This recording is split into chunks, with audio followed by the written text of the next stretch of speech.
Assalamualaikum warahmatullahi wabarakatuh. Selamat pagi buat seluruh Tribuners dimanapun Anda berada.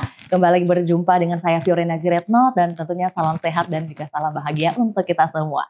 Dan kali ini Vio sudah disambut hangat langsung oleh pejabat pemerintah Provinsi Sulawesi Tenggara. Sudah bersama saya ada Bapak Insinyur Hugua selaku Wakil Gubernur Sulawesi Tenggara.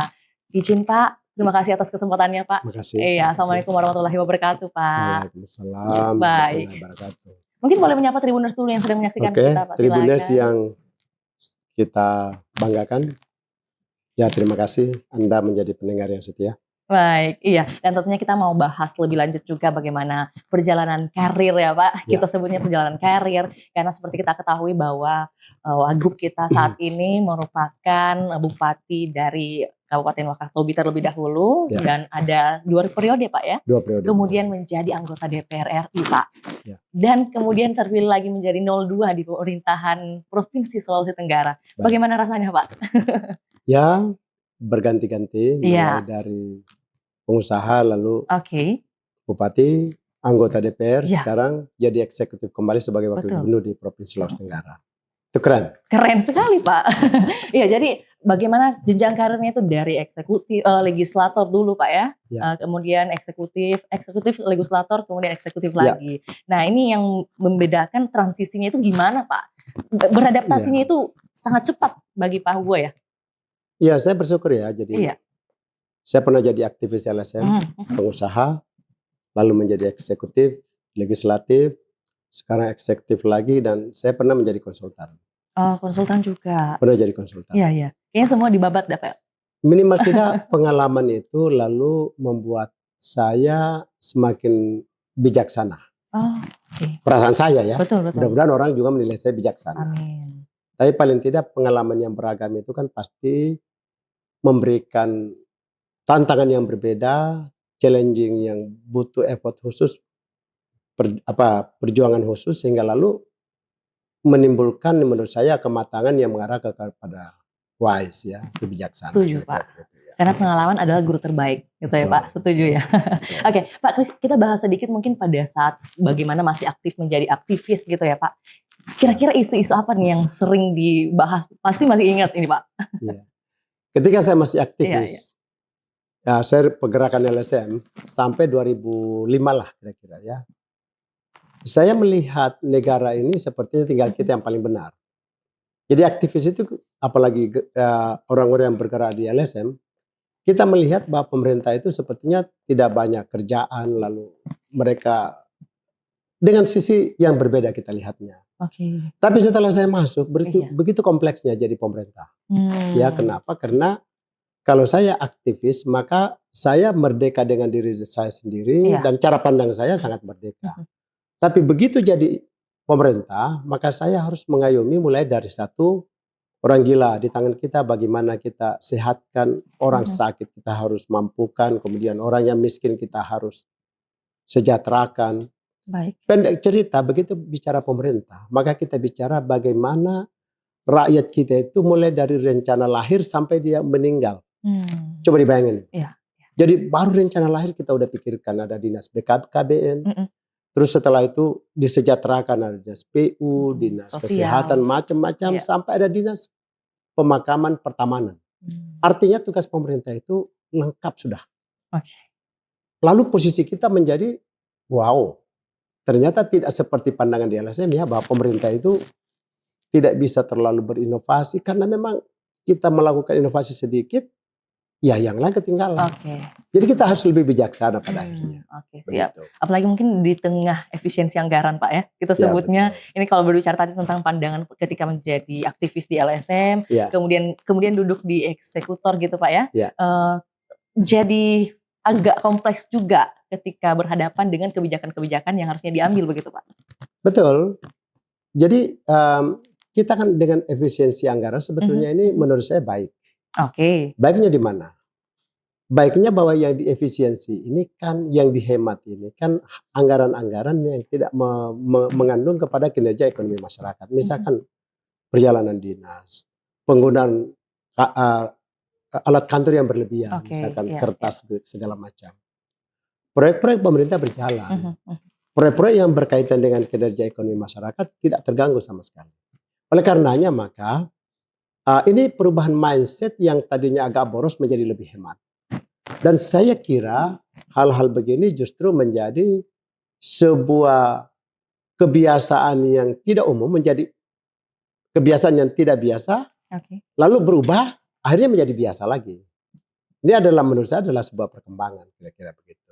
Yang penting anggaran-anggaran yang berkaitan dengan pembangunan itu berjalan terus. Oke, dan bagaimana dengan program 100 hari dari ASR dan Hugua Pak untuk Sulawesi Tenggara? Ya, jadi program 100 hari ini berjalan dengan baik. Ya, jadi intinya sebetulnya program 100 hari ini dari visi terwujudnya Sulawesi Tenggara yang maju, yang aman, sejahtera dan religius. Aman, sejahtera dan religius. Ini kami akan capai dalam 5 tahun tentu. Baik. Ya. Tetapi kita paham bahwa dalam 5 tahun ini ada namanya quick win. Artinya program cepat 100 hari itu yang akan memicu semangat awal. Ya, jadi program 100 hari itu sebetulnya lebih kepada memicu semangat awal pemerintah untuk mencoba memulai dengan kecepatan dan kecermatan tertentu. Nah, dalam kampanye kita sudah jelaskan itu. Nah, tentu itu dalam 5 tahun. Tapi paling tidak dari sekian quick win yang memang kita rencanakan, maka selama kurang lebih kami masuk sekarang baru belum sampai sebulan ya, plus minus lah ya, sebulan ya. Maka kita sudah pasti rapat pengendalian inflasi itu kami lakukan terus supaya di selama bulan Ramadan ini harga itu tidak bergejolak. Dan alhamdulillah Sulawesi Tenggara fine-fine saja. Yang kedua, kita mencoba memperkenalkan launching sertifikasi halal untuk UMKM. Artinya kalau mereka ini punya sertifikat halal, maka mereka ini bisa mengisi supermarket, kemudian pertokoan-pertokoan yang memang punya standar. Ya, kita sudah melaunching ambulans gratis, kemudian beasiswa, kita kerjasama dengan Yayasan Sampurna, bagaimana kita bangun sekolah rakyat atau sekolah Garuda. Jadi sekolah yang memang bertaraf nasional dan internasional sehingga lulusan-lulusannya itu jadi kader atau pemicu-pemicu pembangunan di daerah. Lalu penggaris, ini pakaian perlengkapan sekolah secara gratis kami sudah launching. Ya. Kemudian hibah ormas kami sudah lakukan kepada ormas-ormas yang berhak menerimanya. Jadi paling tidak saya selaku wakil gubernur yang berkaitan dengan pengawasan, sampai sebulan saja sudah 6 kegiatan dari rencana quick win yang kami telah tetapkan. Oke, jadi on track semua ya Pak? Sangat on track. On track semua dan optimis juga akan tercapai mungkin dalam kurun waktu 3 tahun saja udah bisa tercapai Pak ya? Ya quick win ini kan 100 hari. Baik, ya. Tapi untuk seluruh visi yang dituangkan dalam misi dalam RPJPM itu sebetulnya kita coba tetapkan selama 5 tahun. Ya, periode tentu kan 5 tahun periode kepemimpinan ASR Hugua. Iya, baik. Lanjut dari yang disampaikan Pak Wagub tadi, yang perlu ditata kembali itu adalah semangat terlebih dahulu nih Pak. Ya. Semangat. Lantas pertanyaan saya itu untuk mewakili Tribuners juga, bagaimana progres sidak-sidak ke OPD-OPD terkait nih Pak? Iya, jadi kan sebetulnya ASN, aparatur sipil negara, itu intinya kan sebetulnya adalah pelayan publik. Baik. Jadi negara memproduk kebijakan publik untuk memberikan pelayanan publik. Di mana ASN itu sebagai service provider. Artinya orang-orang atau menyediakan jasa untuk pelayanan publik. Nah, intinya sebetulnya integritas, disiplin, loyalitas, dan juga berbagai hal-hal yang menjadi kriteria sebagai seorang ASN. Tapi salah satu yang mesti digarisbawahi adalah disiplin. Disiplin dan integritas. Apa itu disiplin? Disiplin itu sebenarnya kalau kita lihat kepada manusia itu mahkota. Baik. Jadi kalau mahkota itu udah jatuh, terus apalagi yang kita bicara? Integritas menjadi tidak nyambung. Berbagai tugas-tugas dan predikat-predikat lain itu menjadi tidak sempurna. Oleh karenanya maka kami masuk, maka kami kembali tegakkan disiplin. Ya, disiplin pegawai negeri. Misalkan di hari pertama kita langsung sidak. Saya sidak di kantor ini. Ya, salah satu objek yang kita sidak itu pertama kehadiran, yang kedua kebersihan kantor, ya. Yang ketiga paling mendasar itu sebetulnya kebersihan toilet. Baik. Bisa kita bayangkan, terus disiplin integritas apa? Kalau tempat kita huni untuk menikmati bekerjaan itu tidak nyaman. Oleh karena itu maka kita mulai berbenah sekarang. Dan saya percaya dalam waktu yang tidak lama, kedisiplinan kita akan maksimalkan.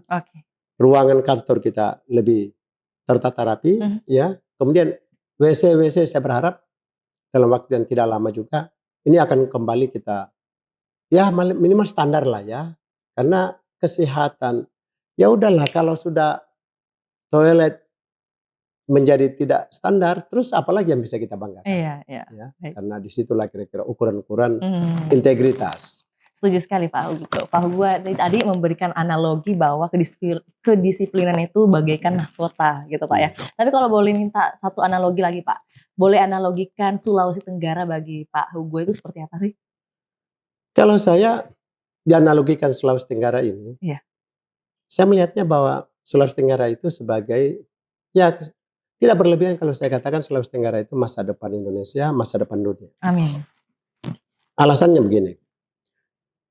Kalau kita lihat perkembangan geopolitik dan geostrategis, ya di mana pusat peradaban itu kan sebetulnya kalau kita lihat tahun 2045, pusat peradaban itu ada di Indo-Pasifik. Iya. Indo-Pasifik ya. Berarti Indo-Pasifik itu di Indonesia. Dan hari ini ada di Asia Timur. India, kemudian China, Korea Selatan, Jepang. Persis kalau kita lihat dalam posisi Sulawesi Tenggara, maka itu persis ada di kepala burung. Dan di Sulawesi Tenggara itu pasti lewatnya di atas, di bawah Manado, ya, Gorontalo maksud saya, Manado Gorontalo, terus tarik garis alki 3 masuk Sulawesi Tenggara sepanjang Konawe Utara sampai dengan Bau-Bau, lalu lepas ke Pasifik. Pasifik itu di sana ada benua Australia, benua Amerika. Jadi sebetulnya dia penghubung perdagangan internasional antara pusat peradaban, ya, yang saya katakan pergeseran. Nah, alki 3 ini menjadi masa depan Indonesia perdagangan dunia. Sehingga kalau di Sulawesi Tenggara ini dibangun 2 pelabuhan internasional yang saya selalu lihat itu ada di Lameruru di Konawe Utara, kemudian di Nambo, di Lasalimu atau di Pasar Wajo itu dibangun satu, lalu konektivitas Munabuton itu disambung, maka sektor pertanian perikanan, kemudian bahan sumber daya alam mineral yang begitu hebat, ya ekspornya langsung dari kita. Sumber daya kelautan dari kita, perikanan dari kita, kemana? Ke pusat peradaban dengan benua Australia dan benua Amerika di Lautan Pasifik. Alurnya memang di Sulawesi Tenggara. Lalu kita naikkan posisi turisme Sulawesi Tenggara. Kalau menurut saya sebagai pegiat pariwisata, pariwisata Sulawesi Tenggara itu menurut saya, kalau kita coba, kita lihat nanti ke depan. Menurut saya lebih dahsyat dari provinsi lain. Saya tidak mau sebut provinsi mana. Baik. Termasuk yang maju pun dari pariwisata. Coba kalau bandara Haloleo kita kembangkan menjadi bandara internasional. Untuk bisa terbang dari Beijing, terbang dari Delhi, terbang dari Jeju atau Seoul misalkan. Menurut saya ini adalah Sulawesi Tenggara ini akhirnya dari aspek sumber daya alam, kemudian dari aspek turisme, dia akan dapat memikul ekonomi nasional. Bahkan dapat memberi kontribusi begitu signifikan terhadap APBN kita ke depan. Iya betul. Yakin saya. Oke, siap. Berarti sudah terpikirkan begitu Pak ya? Kemungkinan nanti Bandara Haloleo akan menjadi bandara internasional. Sangat bisa. Oke, siap. Nanti kita nantikan informasi mengenai hal tersebut Pak ya. Kira-kira akan menjadi beban nggak Pak? Oh tidak, justru disitulah kehadiran pemerintah. Bagaimana memaksimalkan semua ini. Dan saya yakin dan percaya dengan Gubernur Anies Mangeruka, Bapak Aser ini punya kedekatan dengan pemerintah pusat, punya kapasitas lobby dengan pemerintah pusat, sehingga saya yakin dan percaya, ya beberapa status Virtu Dragon adalah kawasan industri nasional. Kemudian OSI adalah kawasan industri nasional. Wakatobi adalah kawasan strategis pariwisata nasional. Dan berbagai predikat-predikat lain untuk memikul tanggung jawab tadi. Saya kira di bawah kepemimpinan Bapak Aser, apa yang saya gambarkan tadi itu saya yakin dan percaya bisa tercapai. Oke. Iya, sekali lagi karena tadi di awal saya sempat sebutkan bahwa gue ini pernah menjabat sebagai Bupati Wakatobi dan berhasil mensejahterakan masyarakatnya nih Pak. Nah, pastinya banyak yang menitip juga nih masyarakat di Sulawesi Tenggara dari kabupaten-kabupaten lainnya agar bisa mensejahterakan hidup mereka juga nih Pak. Nah, pertanyaannya, kira-kira potensi unggulan dari Sulawesi Tenggara selain dari pariwisatanya tadi yang ada di Wakatobi, potensi apa lagi nih Pak yang bisa digarap untuk meningkatkan taraf hidup masyarakat? Iya kan, pasti ya. Oke. Kalau kita lihat pertanian perikanan, otomatis. Pertanian perikanan. Iya.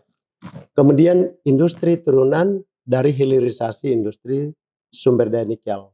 Nikel, oke. Itu ya. Yang ketiga pariwisata. Yang saya mau katakan bahwa Wakatobi itu hanya satu KSPN. Tetapi ada strategi yang hebat yang mungkin akan menjadi primadona Sulawesi Tenggara adalah ada 7 kawasan penyangga atau saya katakan 7 wonders of Wakatobi, beyond 7 wonders. Ada 7 keajaiban atau ada 7 produk-produk atau atraksi wisata unggulan di Sulawesi Tenggara. Misalkan kita bicara satu wilayah Buton. Buton Kepulauan kita kenal dengan keraton. Keraton Buton itu kan warisan abad ke-15. Dan itu tidak banyak keraton yang sedahsyat itu di Indonesia ya. Baru kita pindah Pulau Muna, Liangkaburimuna. Itu adalah ibu kota dari sejumlah atraksi wisata di sekitarnya. Misalkan Buton tadi, keraton tadi. Itu kan banyak gua di Buton Tengah, kemudian penyelaman di Pulau Ular, di Pulau Siompu, kemudian ada hutan Lambu Sango segala macam. Lalu itu baru satu di Pulau Buton. Kita masuk kedua kan di air panas Wawolis, Liangkaburimuna. Pantai Melura, banyak objek wisata yang mendukung di situ. Itu 2. Ketiga baru Rawa Aupa, meliputi 7 kabupaten kota ya yang ada di daratan Sulawesi. Baru kita bicara tentang Pulau Padamarang dan di Konawe, di Kolaka Utara ya. Kemudian juga kita masuk pada air panas Wawolisea, Matarembo di Konawe Utara, Poros Labengki Kota Kendari sebagai pusat main. Baru kita bicara yang ketujuh itu adalah mangrove terbesar di Asia Tenggara yang single ya, yang ada di Buton Utara. Jadi 7 keajaiban ini kalau dipromosikan menjadi sebuah sebuah pariwisata yang memang berkelas dunia. Ya tinggal sekarang bagaimana kalau terwujud ini bandara internasional, maka sektor-sektor tadi itu dipicu oleh pertumbuhan sektor pariwisata, pertumbuhan daerah ini akan lebih bagus dan pasti PAD-nya meningkat sangat tajam. Keyakinan saya. Oke. Itu kan dari segi atau sektor pariwisata nih Pak. Betul. Kalau untuk daerah-daerah terpencil Pak, apa yang bisa diberikan untuk mereka, masyarakat, rakyat-rakyat yang ada di Sulawesi Tenggara ini agar bisa juga memaksimalkan pendapatan mereka nih Pak? Ya pasti, mereka itu kan pasti hampir mayoritas. Baik. Saya katakan 80% petani nelayan. Baik, petani nelayan. Sehingga APBD Provinsi Sulawesi Tenggara itu lebih mendorong bagaimana kinerja mereka. Bayangkan ya, mulai dari jalan kita genjot bagaimana mendorong produksi pertanian itu sampai ke pasar lebih cepat. Begitu juga hasil pertanian. Dan Bapak Gubernur ASN selalu mengatakan bahwa pemerintah provinsi itu kan wakil pemerintah pusat di daerah. Dia harus mampu mengkonsolidasikan, memonitor, memfasilitasi, lalu mengevaluasi kabupaten kota yang ada di Sulawesi Tenggara. Sehingga tercipta perencanaan secara komprehensif dan terintegrasi, sehingga laju Sulawesi Tenggara sebagai satu sistem, ya satu perahu, itu bisa nampak dalam percaturan antar provinsi. Ya misalkan antar Sulawesi Selatan, Sulawesi Tenggara, Sulawesi Tengah, kita bisa lihat. Kemudian dalam percaturan nasional misalkan, dalam percaturan internasional. Sehingga saya percaya bahwa keragaman sumber daya tadi itu akan menjadi sebuah kekuatan dahsyat di kawasan timur Indonesia yang dapat mengkontribusi terhadap pembangunan ekonomi nasional. Iya, jadi memang tadi sektor pertanian dan juga perikanan itu Pak yang akan dimajukan lagi mungkin diberikan pelatihan mungkin ya nanti lebih lanjut. Ya. Pastinya ada program-program serupa yang akan hadir juga. Pasti. Baik. Mulai dari hilirisasi dan seterusnya di sektor pertanian. Tadi juga sudah sempat dibahas bahwa perbaikan infrastruktur agar tadi proses pengiriman bahan baku juga bisa segera begitu sampai di lokasi atau juga di pasaran. Baik, kalau berbicara tentang kesehatan Pak, ini mungkin pertanyaan terakhir saya berbicara tentang kesehatan. Boleh disampaikan kira-kira ini kan juga sejalan dengan asta cita dari Presiden Republik Indonesia. Kalau dari Sulawesi Tenggara sendiri akan memberikan program seperti apa Pak yang sudah dijanjikan? Ya, pasti di kesehatan ini kan salah satu Human Development Index, pendidikan, kesehatan, dan peningkatan ekonomi ya. Oleh karenanya maka kesehatan ini bagi pemerintah provinsi adalah sebuah keniscayaan prioritas. Yang kami mesti maksimalkan adalah bagaimana meningkatkan infrastruktur pastinya. Baik. Tapi yang paling utama itu menyediakan tenaga dokter yang ada sampai pada kecamatan. Benar. Gitu, ya. Kalau dokter sudah sampai pada kecamatan bahkan desa dan menjangkau seluruhnya, maka saya yakin dan percaya beberapa tingkat kesehatan dasar itu bisa teratasi. Yang paling mendasar berikutnya adalah ambulans, ya, yang masuk quick win ini. Ambulans gratis itu, ambulans desa. Kami telah siapkan mobil dan juga speedboat untuk membuat ke rumah sakit rujukan, ke rumah sakit puskesmas itu ke rumah sakit rujukan. Dan kami clustering ini, ya. Misalkan di wilayah Wakatobi contoh aja. Dinas Kesehatan Kabupaten Wakatobi telah mengklaster.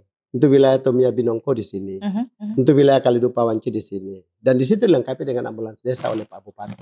Dan kami dari provinsi tinggal mendukung bagaimana ambulans desa ini bisa bergerak dengan baik ke seluruh rumah sakit rujukan. Oke, pastinya juga sudah terpikirkan dan juga sudah direncanakan begitu Pak ya. Betul. Kami tunggu juga pokoknya dalam 100 hari ini quick win 100 hari dari ASR Hugua. Bagaimana lagi kelanjutannya Pak? Tadi sudah disampaikan bahwa ada 6 program yang sudah berjalan on track dan kita menunggu sampai mungkin 100 track lagi Pak. Selanjutnya. Saya optimis bahwa quick win 100 hari ini bisa kita lewati dan mudah-mudahan visi misi 5 tahun ini bisa kita capai dengan baik. Mohon doanya semua Tribuners. Baik, untuk itu closing statement kita Pak, mungkin mohon izin Pak Hugua selaku Wakil Gubernur bisa memberikan pesan atau harapan kepada seluruh masyarakat Sulawesi Tenggara mungkin dalam membantu pengawasan, pemerintahan atau juga mungkin masukan-masukan yang akan diberikan oleh masyarakat sendiri Pak, silakan. Baik, seluruh masyarakat Sulawesi Tenggara, ayo kita sama-sama bersatu padu menjaga keharmonisan antara semua komponen daerah, antara stakeholder, para pemangku kepentingan. Kalau kita bersama, pasti barang berat atau ringan kita pikul bareng. Baik, jadi yang terasa berat akan terasa ringan gitu Pak ya, jika dikerjakan bersama-sama. Terima kasih Pak Hugua atas waktunya, mohon maaf kita sudah mengganggu waktunya Pak di tengah kesibukannya. Dan tentunya juga selamat menjalankan ibadah puasa Pak, semoga lancar terus di bulan puasa ini. Baik, terima kasih Pak, sehat sukses selalu. Terima kasih juga buat Tribuners yang hingga saat ini setia menyaksikan program kita. Semoga yang disampaikan oleh Pak Hugua selaku Wakil Gubernur Sulawesi Tenggara bisa memberikan kontribusi positif bagi kita semua. Akhir kata saya Fiorina Ciretno mewakili Pak Hugua dan juga tim. Pamit undur diri. Assalamualaikum warahmatullahi wabarakatuh. Selamat pagi dan sampai jumpa. Waalaikumsalam.